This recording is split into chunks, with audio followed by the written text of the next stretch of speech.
किसान साथियों राम राम। आशा और उम्मीद करता हूं कि आप सब ठीक ठाक। साथियों, काफ़ी किसानों के फोन आ रहे हैं कि नरमा का भाव, इस जो फसल हमारे खेत में खड़ी है, इस फसल का आने वाले समय में क्या रहने वाला है। साथियों, ये बात भी जायज़ है क्योंकि किसान अनेक तरह के खर्चे फसल को पैदा करने के लिए अपने खेत में करता है, जी तोड़ मेहनत करता है और फिर अच्छे भाव की उम्मीद करता है। सबसे पहले तो मैं आपको बता दूं कि ओवरऑल जहां जहां से भी मेरे पास रिपोर्ट आ रही है, केवल सेम वाले क्षेत्र को छोड़ करके जहां सेम है वहां तो नरमा खराब हो गया है, परंतु बाकी जगह नरमा की पोजीशन अब तक ठीक चल रही है। हरा तेला का प्रकोप थोड़ा बहुत दिखाई दे रहा है, जिसे कंट्रोल करने में किसान लगातार काम कर रहा है। गुलाबी सुंडी मौके के ऊपर कंट्रोल दिखाई दे रही है। जिन किसानों से मेरी बात हुई है, क्योंकि जो किसान मेरे साथ जुड़े हुए हैं वो रीठा, नीम ऑयल, तुम्बा पाउडर और इमामैक्सिन बेंजोएट या फिर एकतारा है, कोई मोनो है, इस तरह की जो स्प्रे हरा तेला को कंट्रोल करने के लिए अपने खेत में कर रहे हैं, उन सभी का ये मानना है कि अब की बार नरमा अब तक मौके पर ठीक चल रहा है। कुछ किसान भाई हरा तेला को मारने के लिए कनिफिडो जो 70% आ रही है उसका भी मिक्स करके स्प्रे कर रहे हैं, उसके भी रिजल्ट ठीक दिखाई दे रहे हैं। परंतु किसान की चिंता यह है कि भाव कितने मिलेंगे, क्योंकि किसान का आपको पता है कि अब भी खर्चा लग रहा है, फिर चुगाई पर खर्चा लगेगा। लंबी चौड़ी खेती होने के कारण, क्योंकि 8 महीने तक नरमा की जो खेती है खेत के अंदर मौजूद रहती है और किसान लगातार काम करता रहता है, जब जाके ये पैदावार होती है। साथियों, मैं नरमा के भाव में आपको लगभग 2 बार तो बता चुका हूं, 2 वीडियो अपलोड कर चुका हूं और दोनों ही वीडियो में मैंने आपको 2025 के नरमा भाव के बारे में अवगत करवाया और मैंने आपको बताया कि अब की बार जो नरमा की सिचुएशन बनने जा रही है वो भाई सरकार के हाथ में है।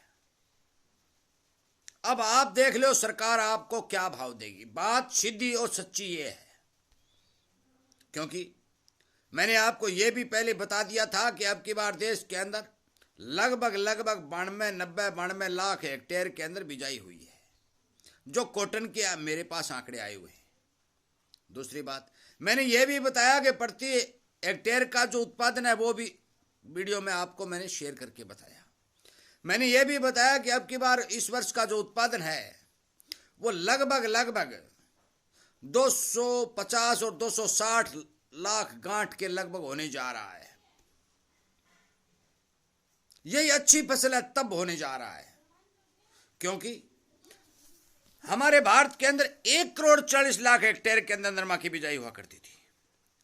किसानों को भाव नहीं मिलने, बहुत ज्यादा बीमारी का प्रकोप होने के कारण किसानों ने हाथ पीछे खींच लिए और पंजाब और हरियाणा आदि राज्यों के अंदर तो बिजाई धान के ऊपर डाइवर्ट होता किसान जा रहा है। बिजाई के समय किसान को पानी भी नहीं मिला तो बिजाई हुई बहुत कम है,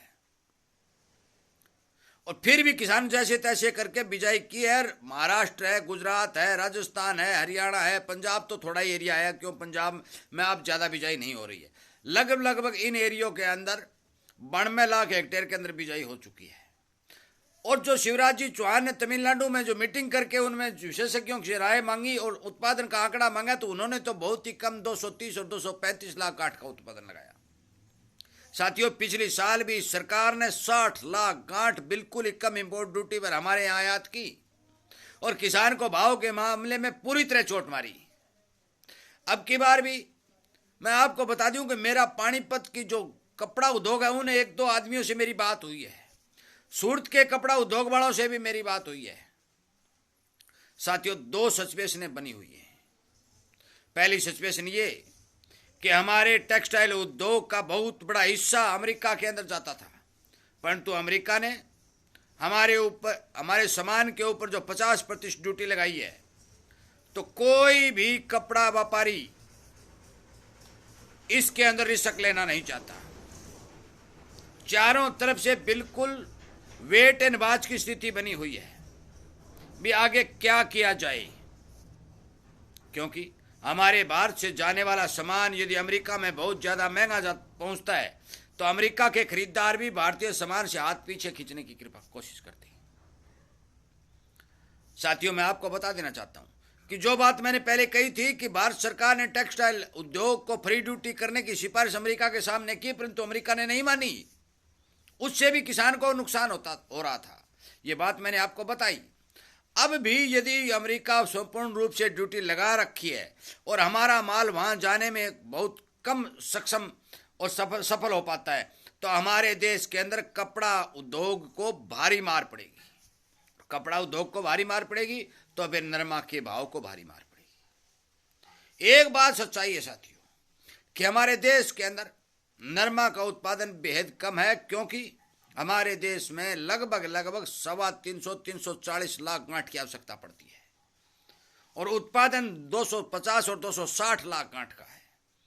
इतना भारी भरकम अंतर किसान को भाव दिला सकता है यदि सरकार चाहे तो, परंतु सरकार अब दो कामों पर काम कर रही है। मैं आपको स्पष्ट बता देना चाहता हूं। अमेरिका ने 50% टैक्स लगाया, सरकार चुप। क्यों भाई? अमेरिका से लगातार सोयाबीन आ रही है, लगातार कॉटन आ रही है, तो भारत सरकार अपने हाथ पर हाथ रख क्यों बैठी है? इन्होंने बाहर से आने वाली रुई के ऊपर इंपोर्ट ड्यूटी क्यों नहीं बढ़ाई? नहीं बढ़ाई, और इनका कहना है कि नहीं बढ़ाएंगे। अब आगे क्या करेंगे वो मेरे को पता नहीं। आज यदि ये सोया के ऊपर इंपोर्ट ड्यूटी बढ़ा देते, रुई के ऊपर बढ़ा देते, तो आज नरमा के भाव उछाल खा जाते, क्योंकि देश में इस चीज की भारी भरकम कमी है। पर तो नया नरमा 8,026 रुपए के भाव खुले हैं जो बाजार में आया है। मैं आपको बता दूं कि मेरे पास नरमा के भाव के अंदर जो रिपोर्ट आएगी फौरन आपको पहुंचा दी जाएगी, परंतु मौके के ऊपर शिलिंग मिल, धागा मिल, कपड़ा उद्योग की मांग नरमा के बारे में बेहद कमजोर है। अब सरकार को देखना है कि सरकार किस देश के लिए निर्यात खोलती है, कहां भेजती है, या फिर भारी भरकम टैक्स लगा करके विदेशी रुई को भारत में आने से रोकती है। यदि रुई रुक जाएगी, आयात रुई का कम हो जाएगा या एक्सपोर्ट ड्यूटी लगा के होगी, तो फिर किसान को फायदा होगा, भाव मिलेगा। परंतु यदि इसी भाव में रुई आएगी तो अंतर्राष्ट्रीय बाजारों के भाव से किसान को भाव मिलेगा, क्योंकि अंतर्राष्ट्रीय बाजारों में यदि तेजी होगी तो यहां तेजी होगी, वहां मंदी होगी तो यहां मंदी होगी, और सरकार इसी पर काम कर रही है। साथियों, मैं आपको बता देना चाहता हूं कि नरमा के बारे में अभी कोई निर्णय नहीं लिया जा सकता, क्योंकि यदि पहले वाला निर्णय जो सरकार ने टेक्सटाइल उद्योग को फ्री ड्यूटी करने की बात कही थी, वो निर्णय यदि कायम रहता तो नरमा के अंदर 100% मंदी रहती, परंतु वो सारा का सारा सिस्टम फेल हो गया, उसको दुरुस्त कर दिया गया और अमेरिका ने सीधा 50% ड्यूटी लगा दी, जिसके कारण हमारे पानीपत हैंडलूम जितने भी सिस्टम जो सामान लगातार अमेरिका लगभग 35% सामान जो भारत का था अमेरिका के अंदर जाके बिकता था। परंतु आज अमेरिका भी बांग्लादेश के साथ सिस्टम बना रहा है, भी हम बांग्लादेश से खरीद लेंगे, तो हमारे अमेरिका के व्यापारी भी इस बारे सोचने को मजबूर हैं कि यदि भारत से सामान मंगवाया गया तो महंगा पड़ेगा। पर तो अभी कुछ नहीं कहा जा सकता। चीन के साथ 90 दिन का आगे और बढ़ा दिया है। यह ट्रंप है, ये सुबह कुछ कहता है, शाम को कुछ कहता है। साथियों, मैं आपको बता देना चाहता हूं कि जिन किसानों ने मेरे पास फोन किए नरमा के भाव के बारे में, साथियों, मैं नरमा के भाव के बारे में खुद किसान होने के नाते एक एक पल की रिपोर्ट जानने के इच्छुक हूं। आपके लिए हो चाहे मेरे लिए हो, किसान हित में हो। नरमा के भाव में जो भी मेरे पास रिपोर्ट आएगी आपको फौरन वीडियो के माध्यम से पहुंचा दी जाएगी। पर जो मौके पर मैं आपको बता दूं कि नरमा के भाव के जो मौके के हालात हैं, यदि यही चलते रहे तो नरमा के भाव के हालत खस्ता है। यह बात नोट कर लो, क्योंकि यदि अमेरिका इंपोर्ट ड्यूटी बढ़ाता है तो हमारा कपड़ा उद्योग पूर्ण रूप से प्रभावित होता है, और कपड़ा उद्योग प्रभावित होता है तो फिर देश के अंदर डिमांड घटती है। हाँ, यदि कोई और देशों के साथ जिस तरह ब्रिटेन के साथ किया है उस तरह से अनेक देशों के साथ हमारी सरकार समझौता करके यदि कपड़ा या रुई का निर्यात करने की कृपा करती है तो फिर देश के किसानों को अच्छे भाव मिल सकते हैं। मैंने ये बता भी दी। या फिर बाहर से आने वाली रुई के ऊपर ड्यूटी लगाती है तो फिर उत्पादन कम के चलते भी किसानों को अच्छे भाव मिल सकते हैं। ये सारा सुनेरियो आगे आने वाले समय के अंदर पता चलेगा। पहले साथियों, इस बारे कितना कोई अनुमान नहीं लगाया जा सकता, चाहे यूट्यूब के ऊपर अनेक हजारों वीडियो हो, चाहे फेसबुक पर हो, चाहे अखबारों में हो।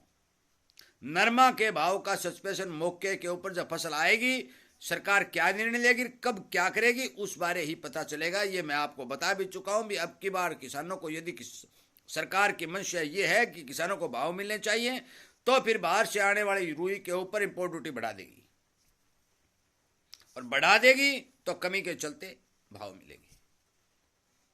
यदि नहीं बढ़ाएगी तो बाहर से सस्ती रुई एक्सपोर्ट होकर भारत में आएगी और नरमा के भाव पर दबाव देखने को मिलेगा, या फिर अंतर्राष्ट्रीय बाजारों के अंदर रुई के भाव में उछाल बन जाए, वो संभावना दिखाई नहीं दे रही है, क्योंकि चीन जैसे भारी भरकम देश ने भी स्पष्ट तौर पर कह दिया है कि हमारे पास रुई का स्टॉक बहुत काफी है और हमारी सालाना डिमांड भी 20 लाख गांठ घट चुकी है। सारा का सुनारा सुनेरियो यदि सामने रखकर देखा जाए तो मौके के ऊपर सिचुएशन वेट एंड वॉच की दिखाई दे रही है। भी आगे आने वाला समय बताएगा क्या होने जा रहा है। जो भी मेरे पास रिपोर्ट आएगी आपको फौरन पहुंचा दी जाएगी। साथियों, आप सभी किसानों के जो मेरे पास फोन आ रहे थे, व्हाट्सएप मैसेज आ रहे थे, उनके उत्तर शायद आपको मिल गए होंगे। इसी उम्मीद के साथ इस वीडियो को विराम देता हूं। उम्मीद करता हूं कि आप जरूर इस चैनल के साथ जुड़ करके आने वाले पल पल की रिपोर्ट आप सुनते रहेंगे और आप आगे आगे किसानों तक शेयर करके उन्हें भी इस बात का पता जो है वीडियो के माध्यम से पहुंचाते रहेंगे। आप सबका धन्यवाद करते हुए मैं उम्मीद करूंगा कि जरूर आप इस बारे गौर करेंगे, बाजार पर पूर्णतया जरूर नजर रख करके अपना माल सेल करेंगे। जय हिंद।